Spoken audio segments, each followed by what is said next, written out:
Saint-Sébastien, la belle, la majestueuse. Saint-Sébastien, la gourmande. Derrière le huis clos de la vieille ville s'activent des cuisiniers insolites, des gastronomes plutôt, qui perpétuent un savoir-faire qu'ils partagent avec leurs amis. La cuisine, la cave et la salle à manger. Avec ça, tu fais une société. Société gastronomique. Elle n'aurait pas traversé le temps sans le socle de l'amitié. On en dénombre 2000 au Pays Basque, 200 à Saint-Sébastien, capitale du bon goût. L'une des plus importantes, la Société Basque de Gastronomie, abrite 300 membres. Et quasiment tous les jours, l'un d'eux revêt la tenue blanche pour régaler ses amis. Aujourd'hui, Raphaël prépare une morue sauce verte.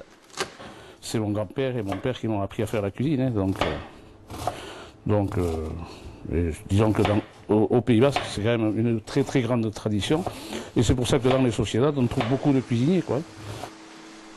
Équipement professionnel, gestes éprouvés, la cuisine ici est un art partagé et commenté.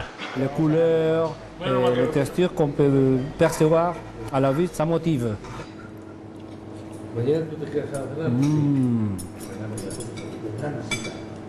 Et en plus, le poisson a un point de sel suffisant parce que des fois, comme les morues ne sont pas salées comme avant, manquent un peu de sel. Mais celle-là, c'est juste point, c'est parfait. Arrigout ne font qu'un dans un fonctionnement basé sur la confiance. Si les membres apportent leurs matières premières, ils se servent des ingrédients et boissons mis à disposition par la société qu'ils règlent sans aucun contrôle. On va remplir ici son nom, son numéro de confrérie, parce que nous avons chacun notre numéro, hein, et avec la date, évidemment. Hein. Donc ici, on a évidemment le concept, enfin ce que c'est comme produit, le prix du produit, la quantité, donc ça nous donne le total. Et donc une fois qu'on a fait le total, on met l'argent dans l'enveloppe, hein, et on met l'enveloppe en haut avant de partir dans la boîte aux lettres qui est au bar. Un cœur d'homme répète à l'étage. Si la cuisine est incontournable, chaque société a sa spécificité.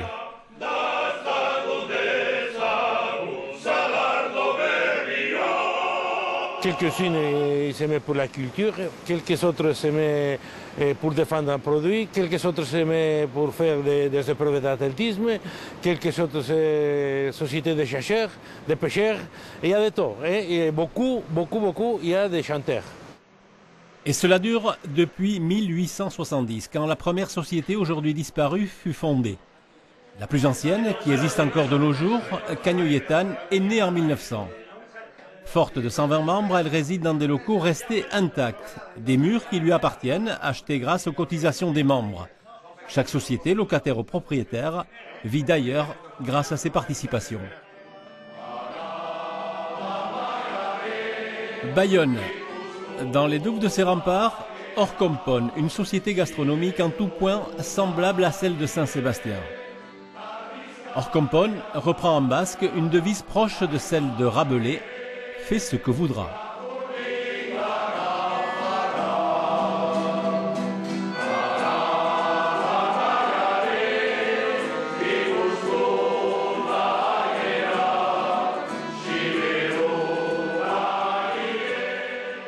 Le signal, c'est l'amitié.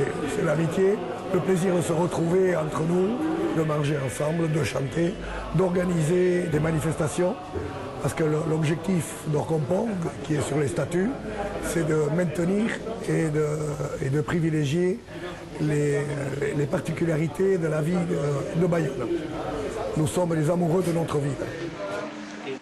Devant le piano, de la cuisine cette fois, les maîtres queux d'Orcompone mitonnent des plats traditionnels. C'est chaud ça, hein? Comment ça s'est salé? Quand on est rentré ici comme membre, on a commencé à cuisiner, à participer à des concours. Et après, il se trouve qu'il y a des gens qui ont accroché à ça. Et maintenant, sur les 60 membres qu'on est, on doit avoir facile 30 à 40 personnes qui cuisinent relativement bien. Cuisinier habile, gourmet, mais aussi solidaire des plus démunis. On fait de temps en temps un repas complet qu'on va servir là-bas à la table du soir. Et pour le jour de Noël, nous participons aussi au Noël du partage où on donne à manger aux gens en grande précarité sous le chapiteau au Menchao. Orcompone, impliqué, bien dans sa ville, influent aussi. Le roi Léon, personnage central des fêtes de Bayonne, est né dans les remparts. Le roi Léon, c'est Orcompone. Ouais. C'est Duverdier qui l'a dessiné, mais c'est Orcompone qui en a eu l'idée avec nos amis de Saint-Aquin et qui l'a réalisé de A à Z. Voilà près de 40 ans que les plats défilent sur les tables rustiques et que les chants résonnent sous les voûtes des remparts. La société Orcompone, animatrice de Bayonne, comme le sont les sociétés gastronomiques de Saint-Sébastien, dont elle s'est fortement inspirée.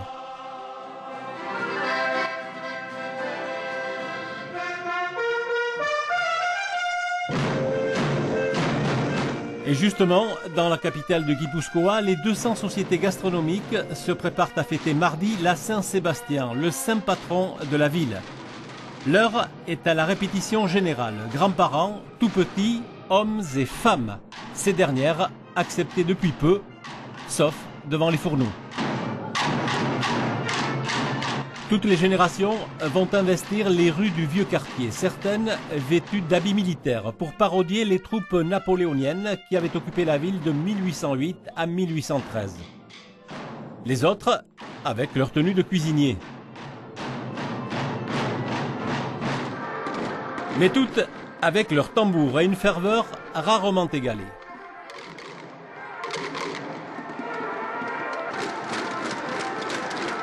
La tamborada de Saint-Sébastien, moment unique. Pendant 24 heures, sans discontinuer, la ville appartiendra à ses habitants.